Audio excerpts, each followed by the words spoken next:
बच्चों, I am Rashmi your maths teacher. तो आज इस वीडियो में हम स्टार्ट कर रहे हैं हमारा चैप्टर नंबर 15 स्टैटिस्टिक्स क्लास 11 के रिलेटेड एमसीक्यूज। अगर आपको इन पेपर्स के पीडीएफ चाहिए तो आप www.mathsteacher.com पे जाइए, वहां पर आपको ये पीडीएफ फ्री में मिल जाएंगे। ओनली क्वेश्चन पेपर आपको मिलेगा, सॉल्यूशन आपको चाहिए तो वहाँ वीडियो का लिंक भी आप देख सकते हो और वीडियो में से ही आप इन सॉल्यूशंस आपको जहां पर भी लगता है कि ये समझ में नहीं आ रहा वहां जाकर के आप इनको समझ लेना। अदरवाइज आप सारे बच्चे मुझे कह रहे हो कि मैम पीडीएफ दे दो, पीडीएफ दे दो, तो ये मैंने अपनी ब्लॉग पे डाल दी है। ओके, तो देखो यहाँ पर किस टाइप के एमसीक्यू इस चैप्टर से आपके बन सकते हैं। तो क्वेश्चन नंबर 1 आपको यहाँ पे कह रहा है, which of the following is not a measure of central tendency. तो सेंट्रल टेंडेंसी में हमने 3 चीजें पढ़ी थी, मीन, मोड एंड मीडियन। तो ये जो वेरिएंस था ये हमारा सेंट्रल टेंडेंसी का पार्ट नहीं था, ये मेजर ऑफ डिस्पर्शन का पार्ट था। तो ऑप्शन डी यहाँ पर क्या हो गया, राइट हो गया। फिर which of the following is not a measure of dispersion. तो मेजर ऑफ डिस्पर्शन में हमने यहाँ पर क्या क्या पढ़ा था, स्टैंडर्ड डेविएशन पढ़ा था, रेंज पढ़ा था और यहाँ पर वेरिएंस पढ़ा था हमने। तो ये सीवी का मतलब ये कॉफिशिएंट ऑफ वेरिएंस है, तो ये भी इसी का पार्ट है, लेकिन ये वाला अभी हमारे सिलेबस में नहीं। तो वेरिएंस है, रेंज है, स्टैंडर्ड डेविएशन, तो ऑप्शन क्या है यहाँ पर, नन ऑफ दे। ऐसा कोई नहीं है जो मेजर ऑफ डिस्पर्शन का यहाँ पर पार्ट नहीं है। फिर आपको नेक्स्ट कह रहा है third, mean of first and natural number. तो ये बिल्कुल हमारा जो एनसीईआरटी बुक का ही क्वेश्चन अगर आपने किया होगा तो ये एज इट इज वहीं से उठाकर आपको दे दिया कि mean of first natural number क्या होता है। तो ये हमने नेचुरल नंबर लिख लिए 1 2 3 4 5 अप टू लेकर के हमारे एन नेचुरल नंबर है, क्योंकि इसने कहा है एन नेचुरल नंबर का मीन फाइंड करो। तो मीन का फॉर्मूला क्या होता है वो आपको यहाँ पर याद होना चाहिए, सम ऑफ ऑब्जर्वेशन। ये सारे हमारे ऑब्जर्वेशन है तो इन सब का सम यानी 1 + 2 + 3 + अप टू एन तक, और divided by number of observation. तो टोटल इसने कितने ऑब्जर्वेशन कहा है तो एन हो गया। तो डिनोमिनेटर तो आपका 16 है। अब न्यूमरेटर में क्या करना है, इन सब का सम करना है। तो हम जाएंगे सम के फॉर्मूले के पास, Sn = n/2 2a + n - 1 × d। ये फॉर्मूले के पास जाएंगे ताकि हमें यहाँ पर क्या दे दे, सम दे दे। तो n तो यहाँ पे n ही है, a कौन है, a यहाँ पर 1 है और d कितना है, तो d क्या होता है 2 - 1, ये वाला हो गया ना, a2 - a1 होता है ना, तो d भी आपका यहाँ पर 1 हो गया। तो वैल्यू पुट करो, Sn = n/2 2a कितना है यहाँ पे 1 है, प्लस n ही है तो n - 1 और d भी यहाँ पर 1 है। तो इसको सॉल्व करो, ये आपका n/2 हो गया, ये 2 हो गया, फिर ये कितना हो जाएगा, d भी आपका यहाँ पर 1 है ना, तो ये n - 1 का n - 1 ही रह जाएगा। तो ये हमने लिख दिया n - 1। बस अब इसको सॉल्व कर लो, तो ये आपका n/2 तो एज इट इज रह गया और ये n एज इट इज रह गया, 2 में से 1 गया तो आपका यहाँ पर प्लस का 1 बच गया। तो यहाँ पे वैल्यू रख दो। अब यहाँ पे ये n/2 हो गया, n + 1 हो गया, डिवाइड में आपका n है, तो इसके डिवाइड में कुछ नहीं तो हमने 1 लिया। तो देखो न्यूमरेटर से न्यूमरेटर कैंसिल हो जाता है, तो बचा क्या, सिर्फ n + 1/2 बचा। तो न्यूमरेटर सेम है तो कैंसिल हो जाता है, डिनोमिनेटर सेम है तो फ्रैक्शन में कैंसिल हो जाते हैं। तो इसका आंसर आपका कितना हो गया, n + 1/2 हो गया। तो जिसको नहीं आता उसको मैंने सॉल्व करके भी बता दिया। फिर mean of first and odd natural number. अब आपको यहाँ पर सिर्फ ऑड नेचुरल नंबर लेना है। तो ऑड नेचुरल नंबर क्या होते हैं, 1 3 5 7 अप टू हमें n तक लेना है, ठीक है, ये हमारे ऑड नंबर्स होते हैं। तो मीन क्या हो जाएगा, यही sum of observation divide by number of observation. तो ऊपर वाले का हमें यहाँ पे क्या करना पड़ेगा, सम फाइंड करना पड़ेगा। तो वही सम फाइंड करने के लिए फॉर्मूला लगाओ, Sn = n/2 2a + n - 1 × d। ये हमने यहाँ फॉर्मूला लगा दिया। अब यहाँ पे आप क्या करो, इसको सिर्फ सॉल्व करो। तो n की जगह पर तो आपका n ही है, a कितना है तो फर्स्ट टर्म कितनी है आपकी यहाँ पर 1 है, तो ये आपका 1 हो गया, और d कितना है तो a2 - a1, तो दिस माइनस दिस आपका यहाँ पर क्या हो जाएगा, 2 हो जाएगा। तो वैल्यू पुट करो, Sn = n/2 हो गया, 2a कितना है तो ये 1 हो गया, प्लस n की जगह n ही है क्योंकि उसने हमें ऑड n नेचुरल नंबर बोला है, तो n हमारे पास यहाँ पे n ही है, और d कितना है तो 2 है। तो इसको सॉल्व करो, ये n/2 हो गया, 2 × 1 2 अंदर गया तो ये 2n हो गया, माइनस का 2 हो गया। तो प्लस के 2 से माइनस का 2 कैंसिल हो गया, तो ये n अंदर चला गया, तो 2n² n हो गया। तो यहाँ पर आपका क्या हो गया, डिवाइड बाय 2 भी तो है ये वाला, देखो ये एक सेकेंड क्या गड़बड़ किया, यहाँ डिवाइड में n नहीं आएगा ना, यहाँ डिवाइड में तो 2 ही है, तो यहाँ पे आपका 2 से क्या हो गया, 2 कैंसिल हो गया, तो सिर्फ यहाँ पे क्या बचा आपका n² बचा। तो इन सबका सम कितना आया, n² डिवाइड बाय आपका n हो गया, इस n से एक n कैंसिल हो गया यानी कि n आ गया है, यानी सम ऑफ ऑड नेचुरल नंबर जो यहाँ पर होगा वो n के इक्वल ही होगा। नहीं, सम ऑफ ऑड नेचुरल नंबर का जो मीन होगा वो एन के इक्वल होगा। यहाँ पे एवरेज जो होगा वो क्या होगा, एन के इक्वल होगा। तो यहाँ पे ऑप्शन आपका क्या हो गया, ऑप्शन नंबर बी राइट आ गया। फिर नेक्स्ट आपको कह रहा है the median of the data 11, 29, 17, 21, 13, 31, 39 and 19 is. तो मीडियन जब भी आपको फाइंड करना होता है तो फर्स्ट थिंग हमें यहाँ पे क्या ध्यान रखनी होती है कि हमारा जो डेटा है वो असेंडिंग ऑर्डर में अरेंज होना चाहिए। तो सबसे पहले अरेंज करो, सबसे पहले 11 आएगा, देन आपका 13 दिख रहा है, फिर मुझे यहाँ पर 17 दिख रहा है, देन आपका 19 दिख रहा है, देन आपका यहाँ पे 21 के बाद मुझे 29 दिख रहा है, 29 के बाद मुझे यहाँ पर 31 दिख रहा है, और 31 के बाद 39 दिख रहा है। देखो काउंट कर लो, 1 2 3 4 5 6 7 8 है, तो 1 2 3 4 5 6 7 8 है। तो अगर ये यहाँ पे नंबर ऑफ ऑब्जर्वेशन जो है वो आपका यहाँ पर इवन आ रहा है, तो नंबर ऑफ ऑब्जर्वेशन अगर इवन है तो बीच की दो टर्म का मीन फाइंड कर लो। मतलब इधर भी 3 छूट गई, इधर भी 3 छूट गई, तो इसका मीन कितना हो जाएगा, sum of observation divided by number of observation. तो देखो इसको सॉल्व नहीं कर रखा है, यहाँ पे सीधा दिया, देखो 21 प्लस 19/2, तो 21 प्लस 19/2, तो यही हमारा राइट है।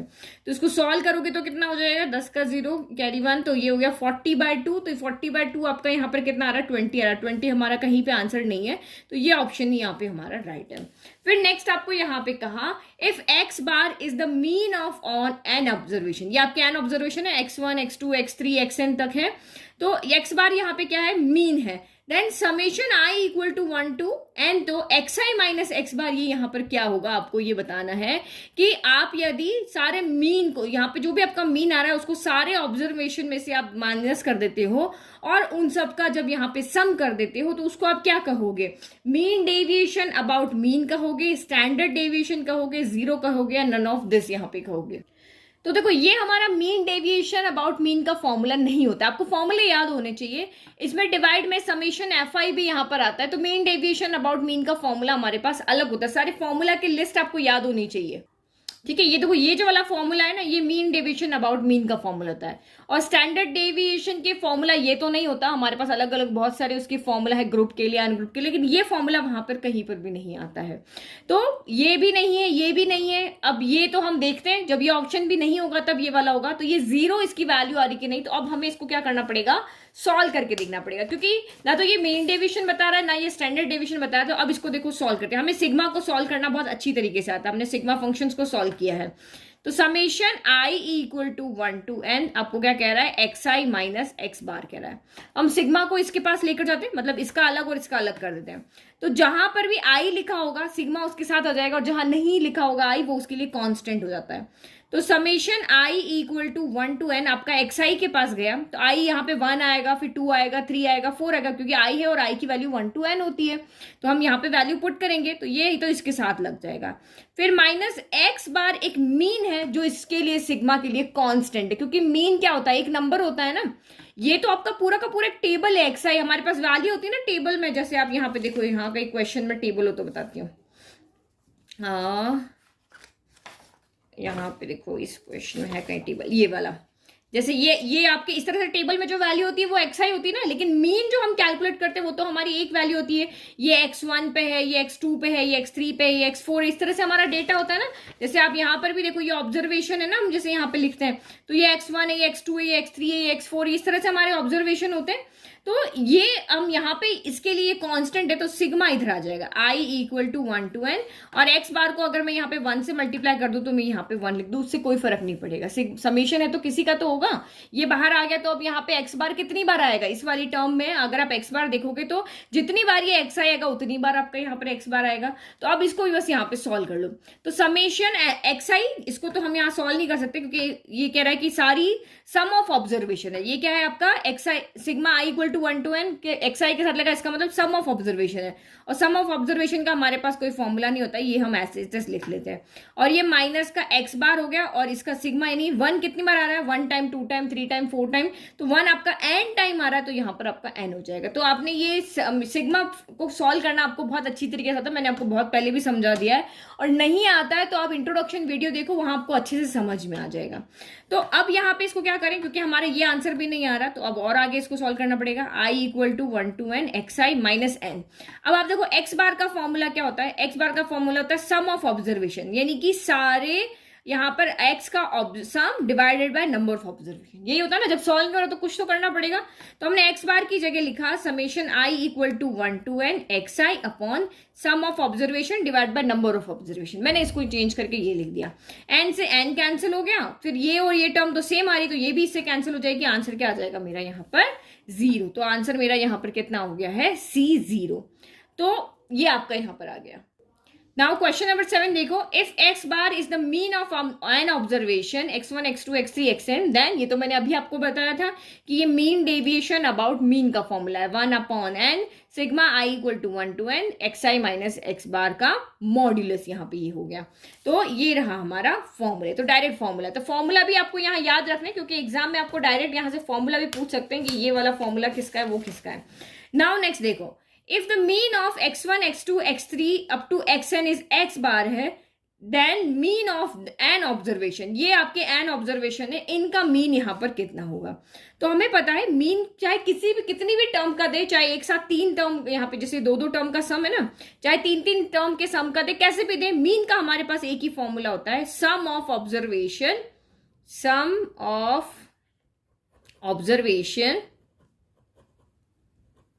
Divide by N number of observation. तो सम ऑफ ऑब्जर्वेशन करो आप, यहाँ पे क्या हो जाएगा 2x1 plus 3 plus 2x2 plus 3 plus ये सारे इन ऑब्जर्वेशन का यहाँ पर सम 2xn प्लस 3 डिवाइडेड बाय, इन्होंने हमें क्या कहा, कितने ऑब्जर्वेशन है इसके पास में, एन ऑब्जर्वेशन है, एक्स के साथ यहाँ पे क्या लगा हुआ है, एन लगा हुआ है ना, तो डिवाइड में हम यहाँ पे एन कर देंगे। बस अब इसको सॉल्व करो, देखो ये प्लस प्लस में आ रहा, तो यहाँ पे 2 सबके साथ, x1 के साथ है, x2 के साथ है, x3 के साथ है, x4 के साथ है, xn के साथ है, तो 2 यहाँ से हमने कॉमन ले लिया, तो बच्चा के अंदर x1 plus x2 plus x3 plus up to ये आपका xn हो गया, ठीक है।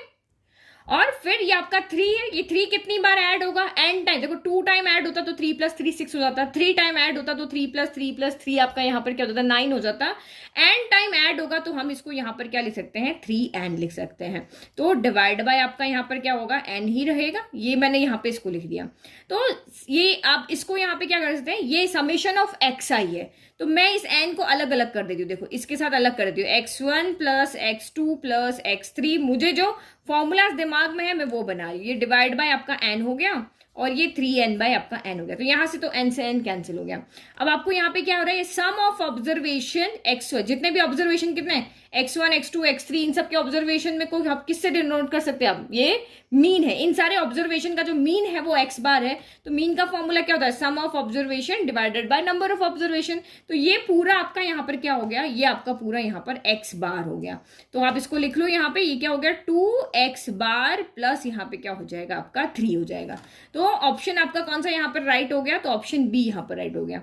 तो जब भी इस तरह का क्वेश्चन आता है ना जिसके साथ वेरिएबल लगा हो, तो समझ आना कि इन सब का सम है ना, तो x1 x2 x3 इनका सम है, तो यहाँ पर आप x बार कर दो, बाकी नंबर ही चेंज रहेंगे। देखो 2 एज इट इज रहा, 3 एज इट इज रहा, ये शॉर्ट तरीका है। इन सब का सम जब यहाँ पे होगा तो जो वेरिएबल होगा उसका मीन हो जाएगा, तो ये x1 x2 x3 की जगह पे आपका यहाँ पर x बार आ जाएगा, ठीक है। Now next question, question number 9, in an arranged series of n observation and being an odd number the median is the value of, आपको यहाँ पे कहा है कि आपको इस तरह से यहाँ पे डेटा दिया हुआ है और जो डेटा है वो काउंटिंग में जब आप उन ऑब्जर्वेशन को काउंट करते हो तो वो ऑड आता है, तो आपका मीडियन कैसे आएगा। जैसे आपका यहाँ पे ये इवन नंबर आया था, आपने काउंट किए थे 8 आए थे ना, 1 2 3 4 5 6 7 8 आता है, तो 8 आता है, तो हमारा जो मीडियन होता है वो क्या होता है, बीच के 2 ऑब्जर्वेशन का यहाँ पर मीन होता है। तो बीच के 2 ऑब्जर्वेशन आप यहाँ पे कैसे लेकर के आओगे, ये 8 आया ना, तो n/2 प्लस n/2 + 1, ये जो 2 नंबर होंगे इनका मीन ही इस तरह से। तो ये आपका यहाँ पर तब होता है जब आपका नंबर ऑफ ऑब्जर्वेशन इवन आता है, और जब ऑड आता है, ऑड आएगा तो हमें वैसे अगर ये 7 होते तो हमें बीच में एक वैसे ही मिल जाता, ये 19 मिल जाता, ये हमारा मीडियन होता है। तो जो हमारा मीडियन होता है तब वो हमारा होता है n/2 + 1 हो जाता है, यानी कि नहीं, n/2+1 नहीं, n+1/2 होता है। तो ये वाला यहाँ पर हमारा क्या ऑप्शन होगा, यहाँ पर राइट ऑप्शन बी, क्योंकि 7 आएगा ना, तो 7 तो 2 से डिवाइड होता नहीं, तो हमें 1 ऐड करके फिर डिवाइड करना पड़ता है। और उस नंबर पे जो टर्म आती है, जैसे ये अगर आपके 7 होते तो 7 + 6/2 यानी कि 8/2, यानी कि ये क्या हो गया आपका 4 हो गया। तो फोर्थ नंबर पे कौन आ रहा है, 19 है, तो ये आपका मीडियन हो गया। और सेम आपको यहाँ पे कहा है if the arrange data of n observation, और एन आपका इवन नंबर है, तो मीडियन आपका यहाँ पे क्या होगा, तो ऑप्शन सी, बीच वाले दो ऑब्जर्वेशन यानी कि n/2 एंड n/2+1 का जो अगर आप यहाँ पे मीन करोगे, यही नहीं, सम ऑफ ऑब्जर्वेशन, दो ऑब्जर्वेशन डिवाइड बाय 2 होता है, तो ये आपका यहाँ पर मीडियन निकालने का फॉर्मूला होता है। फिर नेक्स्ट देखो, the mean of a set of number is x बार। कोई भी सेट ऑफ नंबर है उसका मीन आपको कहा है x बार।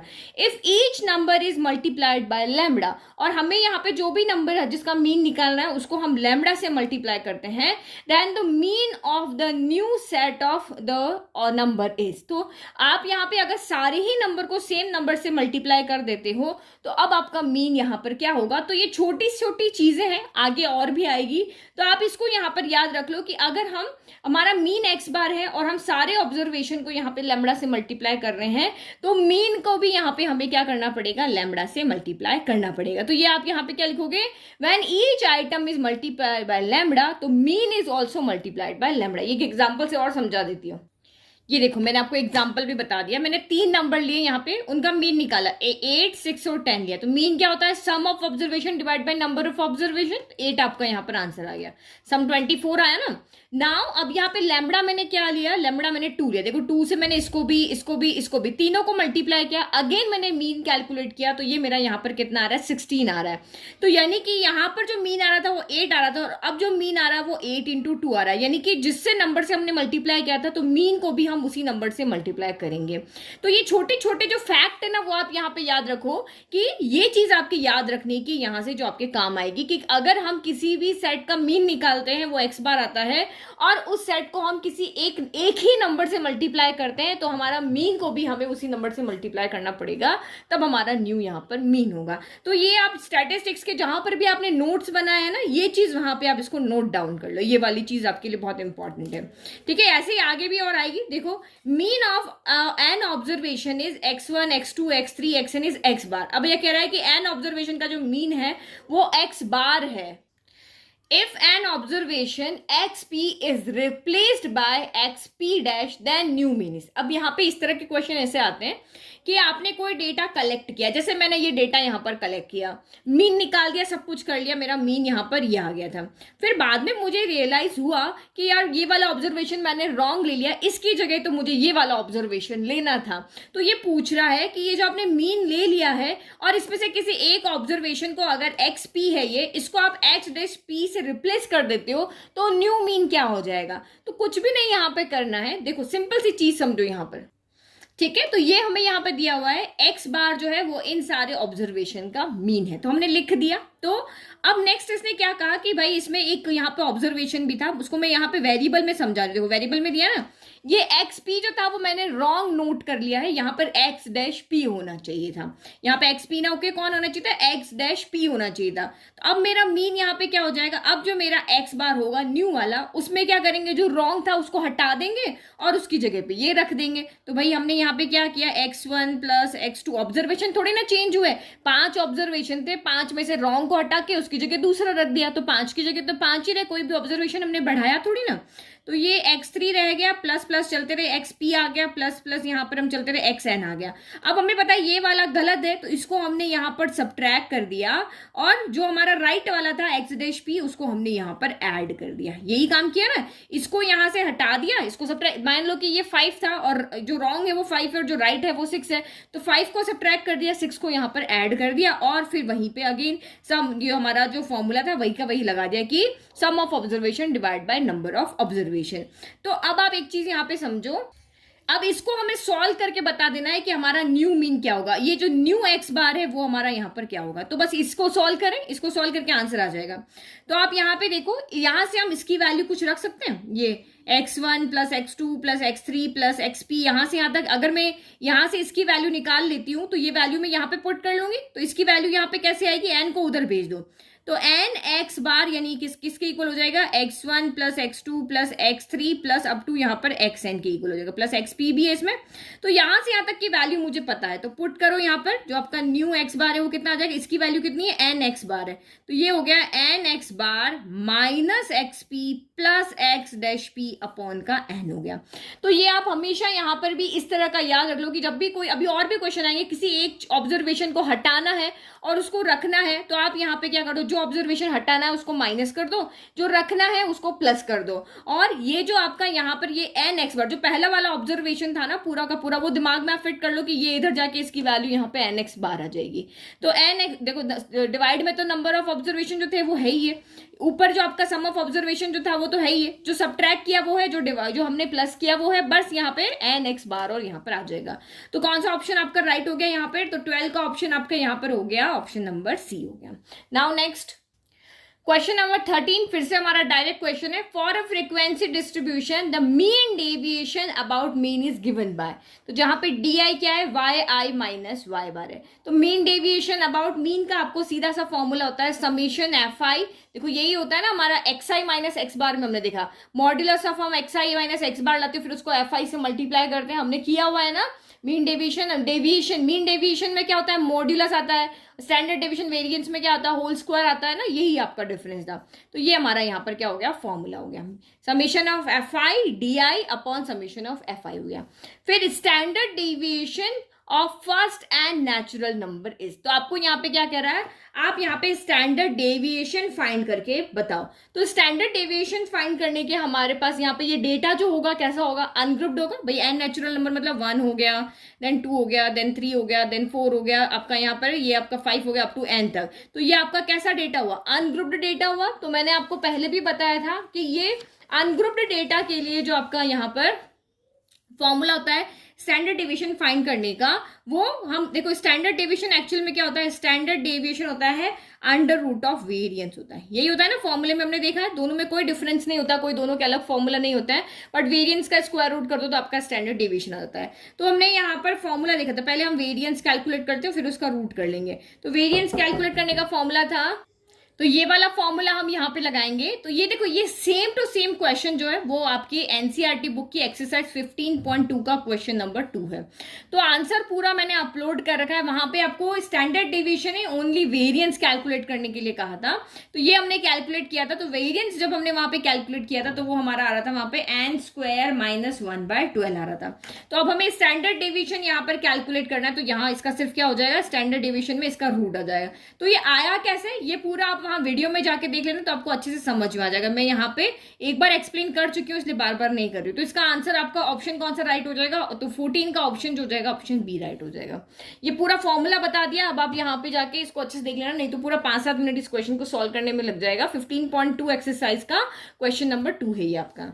फिर नेक्स्ट आपको यहाँ पे कहा, यही भी सीधा आपका फॉर्मूला है, variance of n observation x1 x2 x3 up to xn is given by. तो ये तो वेरिएंस का देखो मैंने अभी तो फॉर्मूला लिखा है, ये रहा, क्योंकि ये डेटा कैसा है, अनग्रुप्ड डेटा है, इसमें कहीं पर फ्रीक्वेंसी नहीं है, तो फ्रीक्वेंसी नहीं है तो ये फॉर्मूला हो गया summation xi square upon n minus summation xi upon n का होल स्क्वायर। तो ये जस्ट मैंने अभी आपको फॉर्मूला लिख करके ही बताया, तो ये भी डायरेक्ट हो गया। फिर नेक्स्ट देखो, ये फिर से हमारा ये जो फैक्ट चीज है वो लिखने की, तो फैक्ट चीज को एक्सप्लेन करने की जरूरत नहीं, आप इसको डायरेक्ट लिख देना कि standard deviation of n observation x1 x2 xn is sigma. Standard deviation क्या होता है अभी बताया ना, स्टैंडर्ड डेविएशन को हम सिग्मा से डिनोट करते हैं। तो then standard deviation of lambda x1 lambda x2 up to lambda xn, यानी कि यही एन ऑब्जर्वेशन थे जिनका हमने स्टैंडर्ड डेविएशन निकाला वो सिग्मा आया।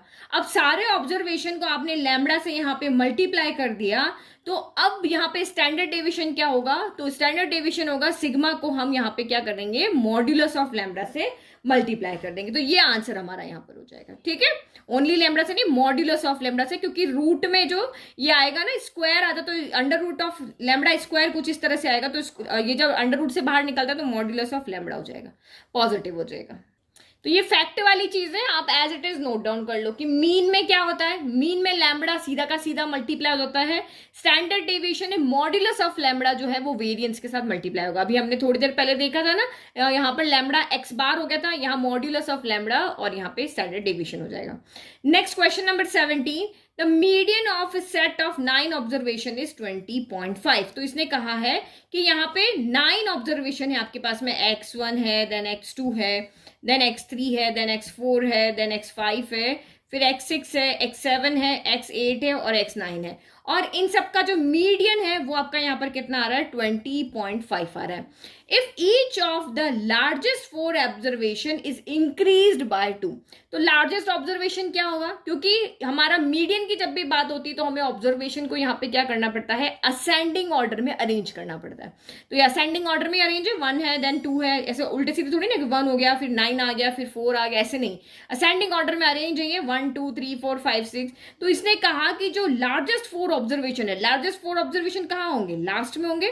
तो ये कह रहा है इन 4 ऑब्जर्वेशन को अगर आप यहाँ पे 2 से बढ़ा देते हो, मतलब सब में यहाँ पर क्या कर देते हो, +2 कर देते हो, ये भी +2 कर दिया, यहाँ भी +2 कर दिया, यहाँ भी +2 कर दिया, then the median of new set क्या होगा, तो न्यू सेट जो बना है इसका मीडियन क्या होगा।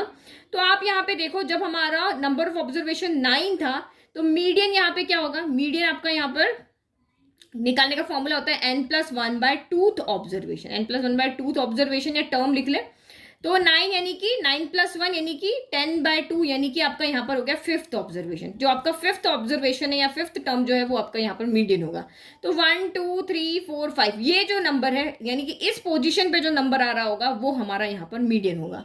अब आप चाहे आगे के नंबर में चाहे इससे पीछे के नंबर में जो मर्जी ऐड करना चाहो कर दो, उससे इस मीडियन को कोई फर्क नहीं पड़ेगा, क्योंकि इसका फॉर्मूले में इस वाली टर्म पे अगर आप कुछ ऐड सब्ट्रैक्ट करते तो इसको फर्क पड़ता, बाकी में यहाँ पे इसको कोई फर्क नहीं पड़ रहा। तो यहाँ पे लिखोगे रिमेन अनचेंज्ड, इसके कोई फर्क यहाँ पर नहीं पड़ेगा, क्योंकि हम यहाँ पे क्या देखते हैं, मिडिल वैल्यू देखते हैं कि ये जो जितने भी ऑब्जर्वेशन है उसकी मिडिल वैल्यू क्या है। अब इधर चाहे 2 ऐड करो, इधर चाहे 2 सब्ट्रैक्ट करो, कोई फर्क नहीं पड़ेगा। तो ये भी आपका यहाँ पे फैक्ट जैसा ही क्वेश्चन है, जब तक मीडियन के अंदर कुछ काम नहीं होगा तब तक इसके मीडियन को कोई इफेक्ट यहाँ पे नहीं होगा। फिर नेक्स्ट क्वेश्चन नंबर 18 देखो, the standard deviation of the following data is. तो स्टैंडर्ड डेविएशन तो आप कैलकुलेट कर लोगे ना भाई, आपने स्टैटिस्टिक्स चैप्टर यहाँ पे पढ़ा हुआ, इतना सिंपल सा आपका ये टेबल है, तो इजीली आप इसको यहाँ पर सॉल्व कर लेना, ठीक है। तो इसका आंसर मैं भले आपको बता देती हूँ, सॉल्व आप इसको खुद कर लेना, ऑप्शन नंबर सी इसका यहाँ पर राइट है। नाउ नेक्स्ट अब देखो, standard deviation of 15 items is 6। फिर से फैक्ट वाला हमारा क्वेश्चन हो गया कि standard deviation of 15 item is 6 का, कोई भी 15 आइटम्स हमने लिए और उसका स्टैंडर्ड डेविएशन हमारा 6 आ गया। जैसे हमने फर्स्ट यहाँ पे 1 to 15 नेचुरल नंबर ले लिए, या कुछ और भी हमारे पास डेटा हो गया जिसका हमने यहाँ पे स्टैंडर्ड डेविएशन निकाला, वो हमारा 6 आ रहा है। And if each item decreased bye 1, और हर आइटम को आप में से आपने 1 को सब्ट्रैक्ट कर दिया, तो नया स्टैंडर्ड डेविएशन यहाँ पर क्या होगा। देखो मल्टीप्लाई का आपने देखा, अभी मल्टीप्लाई करते हैं तो बस वो जो आपका स्टैंडर्ड डेविएशन होगा उससे मॉड्यूलर, अगर यहाँ पे कहते हैं कि आपने हर ऑब्जर्वेशन को 2 से मल्टीप्लाई किया है तो नया क्या होगा, तो हम उसको मॉड्यूलस ऑफ 2 से मल्टीप्लाई कर देते हैं, ठीक है। अब यहाँ पे आपको कह रहा है कि स्टैंडर्ड डेविएशन में आप कुछ भी डेटा यहाँ पर अगर आप ऐड करते हो, आपने यहाँ पे आइटम को माइनस किया, यहाँ पे आप क्या कर रहे हो, सब्ट्रैक्ट कर रहे हो उन आइटम में से, तो यहाँ पे स्टैंडर्ड डेविएशन पे क्या फर्क पड़ेगा, तो स्टैंडर्ड डेविएशन पे कोई फर्क नहीं पड़ेगा। आप यहाँ पे इसको भी नोट कर लो, तो ये सीधा का सीधा स्टेटमेंट लिख लो, इन केस ईच आइटम, हर आइटम में से अगर आप कुछ भी यहाँ पर नंबर को सब्ट्रैक्ट करते हो या यहाँ पे ऐड करते हो, लेकिन एक ही चीज होनी चाहिए, जैसे सारे ही डेटा, सारे ही ऑब्जर्वेशन है उसमें से एक ही नंबर सब्ट्रैक्ट होना चाहिए, एक ही नंबर यहाँ पर ऐड होना चाहिए, चाहे वो 1 से इंक्रीज हो, चाहे वो 1 से डिक्रीज हो, चाहे 2 से इंक्रीज हो, चाहे 2 से डिक्रीज हो, एक नंबर से इंक्रीज और डिक्रीज होगा तो स्टैंडर्ड डेविएशन में कोई फर्क यहाँ पर नहीं पड़ेगा। वो 6 है तो अभी भी यहाँ पर 6 रहेगा। तो ये चीज अब आपके नोट्स में आ जानी चाहिए कि अगर हम किसी भी स्टैंडर्ड डेविएशन की बात कर रहे हैं और अगर हम डेटा को किसी सेम नंबर से यहाँ पे प्लस करते हैं या सेम नंबर को हम सब्ट्रैक्ट करते हैं तो स्टैंडर्ड डेविएशन पे कोई फर्क यहाँ पर नहीं पड़ता है। नाउ नेक्स्ट क्वेश्चन नंबर 20 देखो, नाउ क्वेश्चन नंबर 20 देखो अब यहाँ पर, the following data gives the distribution of height of the students, median height of the student is, आपको यहाँ पे मीडियन फाइंड करना है। तो हमेशा यहाँ पे मीडियन फाइंड करने के लिए एक चीज याद रखना, यहाँ पे डेटा आपका असेंडिंग ऑर्डर में होना चाहिए, चाहे वो ग्रुप्ड में हो चाहे वो अनग्रुप्ड में हो। तो यहाँ पर भी हमारा जो डेटा है वो अरेंज नहीं है, पहला नंबर सबसे छोटा होना चाहिए, फिर उससे बड़ा होना चाहिए, फिर उससे बड़ा होना चाहिए। तो सबसे फर्स्ट ऑब्जर्वेशन यहाँ पे क्या हो जाएगा 150 के साथ में, फिर बाद में आएगा 150 के साथ में आपका यहाँ पर क्या आएगा 8 आएगा, फिर 150 के साथ कौन आएगा, उसके बाद 152 आएगा, 152 के साथ आपका यहाँ 4 आएगा, फिर आपका नेक्स्ट 154 आ रहा है, फिर 155 आ रहा है, फिर 156 आ रहा है, फिर आपका 156 के बाद 160 दिख रहा है, और 160 के बाद मेरे लास्ट 161 दिख रहा है। तो 154 के साथ कौन है, तो ये आपका यहाँ पर 3 है, 155 के साथ कौन है, तो ये 7 है, 156 के साथ कौन है, तो 3 है, 160 के साथ आपका 12 है, और 161 के साथ आपका यहाँ पर क्या है 4 है। तो ये इस तरह से डेटा आपका अरेंज होना चाहिए। अब मीडियन के लिए जब आपका ग्रुप्ड डेटा होता है, ये डिस्क्रीट फ्रीक्वेंसी डिस्ट्रीब्यूशन है, तो हमें CF कैलकुलेट करना पड़ता है। तो CF कैलकुलेट करो, पहले 8 आ गया, 8 + 4, इसको जैसे ऐड करते हैं ये 12 आ गया, तो ये इधर ऐड हुआ, 12 + 3 आपका 15 आ गया, 15 + 7 आपका यहाँ पर 22 आ गया, 22 + 3 25 आ गया, 25 + 12 37 हो गया, 37 + 4 आपका 41 आ गया। तो इनका भी सम करके देखना है, ये दोनों सम सेम होने चाहिए। नाउ अब नंबर ऑफ ऑब्जर्वेशन कितना है, तो 1 2 यहाँ पे सॉरी फ्रीक्वेंसी का सम है यहाँ पर 41, तो सम फ्रीक्वेंसी कितनी है यहाँ पे 41 है, तो समेशन ऑफ एफ कह दो या कैपिटल एन कह दो, ये आपका कितना आ रहा है 41 आ रहा है। तो समेशन एफ को यहाँ पे देखना है, इतनी टाइम हमारा यहाँ पे डेटा लिया हुआ है, तो ये आपका कितना आ रहा है ऑड आ रहा है, तो इसका मतलब मीडियन आपका यहाँ पर क्या हो जाएगा, मीडियन हो जाएगा। ऑड नंबर होता है ना, तो n+1/2 होता है, n+2/1 नंबर पे जो आपकी टर्म आ रही होगी वही आपका मीडियन होगा। तो n कितना है 41 है, तो ये 41 + 1/2 यानी 42/2 कितना हो गया, तो 21th आइटम हो गया। तो 21th टर्म कौन सी होगी, तो देखो ये यहां से 22 से टर्म यहाँ पे स्टार्ट है, 21 टर्म कहाँ पे आएगी, इसमें आएगी। देखो 1 से लेकर के 8 तक की टर्म यहाँ है, 9 से लेकर के 12 तक की यहाँ है, 13 से लेकर के यहाँ पे 13 14 और 15 यहाँ पर है, और 16 से लेकर के 22 तक यहाँ है। तो 21 हमारी किस में आएगी, इसके अंदर ही आएगी ना, इसके अंदर 16 है, 17 है, 18 है, 19 है, 21 है, 22 है। तो ये सारे ऑब्जर्वेशन यहाँ पे है, क्योंकि ये बार बार रिपीट हो रहे हैं ना। देखो फ्रीक्वेंसी 7 है, इसका मतलब यहाँ पे क्या हो रहा है कि 7 टाइम आपका यहाँ पर है, तो इसका आंसर हमारा यहाँ पर क्या हो गया, ये इस नंबर का ऑब्जर्वेशन यानी कि 155 हो गया। इसका आंसर कितना हो गया आपका यहाँ पर 155 हो गया। Mean of 10 items is 17. If an observation 21 is replaced with 12, then the new mean is. ये देखो, ये जस्ट अभी हमने क्वेश्चन नंबर किया था ना 12, वो वेरिएबल की फॉर्म में था और ये नंबर की फॉर्म में है। तो आप सिंपल सा यहाँ पे इस तरह के क्वेश्चन के लिए अगर आप विद इन इसको सेकंड करना चाहते हो तो सिर्फ एक फॉर्मूला यहाँ पर याद कर लो।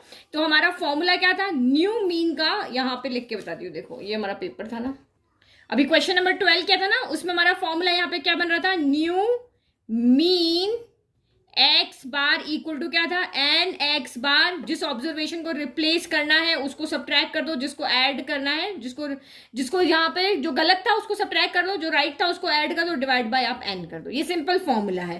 तो ये देखो यहाँ पर, ये अभी देखो ये जस्ट क्वेश्चन नंबर 12 में हमने बनाया था। और जिसको नहीं करना है वो जैसे मैंने पूरा सॉल्व करके बताया था, पहले पुराने वाले मीन से आप यहाँ पे ये इन सारे सम ऑफ ऑब्जर्वेशन निकालो, फिर सम ऑफ ऑब्जर्वेशन की यहाँ वैल्यू रखो, उसमें से पुराना वाला जो हटाना है उसको सब्ट्रैक्ट करो, जो नया रखना है उसको ऐड करो। इतना सारा करने के बजाय सिर्फ एक ये फॉर्मूला आप यहाँ पे याद रख लो, जिससे हम विद इन अ सेकंड यहाँ पे कर लेंगे, लंबी कैलकुलेशन नहीं करनी पड़ेगी। तो इस ऑब्जर्वेशन में n कितना है आपका 10 है, x बार कितना है आपका 17 है, 21 को हटाना है मतलब इसको सब्ट्रैक्ट करना है, और 12 को ऐड करना मतलब कि इसको प्लस करना है। तो n कितना हो गया 10 × 17, ये पुराने वाला सम ऑफ ऑब्जर्वेशन आ गया। इससे इन दोनों को मल्टीप्लाई करने पर मीन और जो आपका यहाँ पर नंबर ऑफ ऑब्जर्वेशन है, दोनों को मल्टीप्लाई करने पर पुराना वाला सम ऑफ ऑब्जर्वेशन आ जाता है। पुराने वाले सारे ऑब्जर्वेशन के सम में से जिसको हमें हटाना है उसको सब्ट्रैक्ट करना है, जिसको हमें ऐड करना है उसको ऐड करते हैं, डिवाइड बाय हमारा यहाँ पर 10 आ गया। ठीक है, अब इसको सॉल्व करो, ये 170 हो गया, माइनस का 9 डिवाइड बाय 10 हो गया, इनको सब्ट्रैक्ट करोगे तो माइनस का 9 आएगा। तो ये 161 बाय आपका 10 हो गया, यानी कि 16.1 आपका यहाँ पर क्या हो गया, आंसर हो गया। नाउ नेक्स्ट क्वेश्चन नंबर 22 देखो, if y i equal to axi plus b है, for each i equal to 1 2 3 up to n and a is not equal to 0 है, देन इनमें से कौन सा ट्रू है। तो अभी जब हम यहाँ पे क्वेश्चन नंबर 1 कर रहे थे, 1 नहीं, हमने कौन सा किया था, एक सेकंड देखकर बताती हूँ मैं। ये क्वेश्चन नंबर हमने अभी किया था ना 8, ये वाला, कि जो सारे आपके ऑब्जर्वेशन थे उसका मीन x बार है, तब इनका क्या मीन होगा। तो मैंने आपको कहा था जहां पर भी वेरिएबल चल रहा है x1 x2 x3, बस उस पर बार लग जाएगा, बाकी सारा ऐसे ही रह जाएगा। तो ये सेम क्वेश्चन आपको ऐसे भी पूछ सकते हैं, y bar equal to a x bar plus b. अगर ये भी यहाँ पर ऑप्शन होता तो वो राइट होता, क्योंकि बार के ऑप्शन में क्या होगा, जहां पर भी आई लग रहा है उस पर बार बन जाएगा, यानी y bar equal to a x bar plus b हो जाएगा। सॉल्व कैसे करना है, तो ये क्वेश्चन 8 में हमने अभी देखा था, ये पूरा सॉल्व किया था।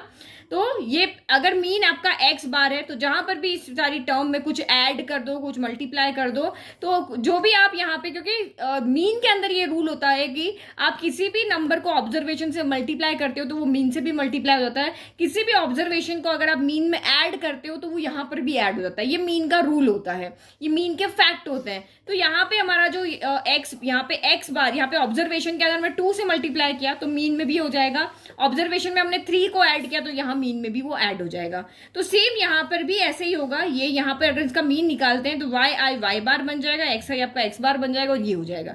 तो ये ऑप्शन हमारा यहाँ पर नहीं है, ये वाला ऑप्शन अधूरा है, यहाँ ना ए है ना प्लस में बी है, तो ये तो नहीं हुआ। फिर नेक्स्ट आपका सिग्मा की बात हो गई, तो हमें यहाँ पे क्या करना पड़ेगा, सिग्मा किस में आता है, स्टैंडर्ड डेविएशन में आता है ना। तो इसका सबका ऑब्जर्वेशन का हमें स्टैंडर्ड डेविएशन यहाँ पर क्या करना पड़ेगा, कैलकुलेट करना पड़ेगा। तो ये भी हमने बिना सॉल्व किए हुए, अभी जो हमने फैक्ट देखे थे स्टैंडर्ड डेविएशन के, उससे हम यहाँ पे सॉल्व करते हैं कि हमने जब इस ऑब्जर्वेशन का स्टैंडर्ड डेविएशन निकाला तो वाई आई का सिग्मा वाई आएगा और एक्स आई का यहाँ पे सिग्मा एक्स आएगा।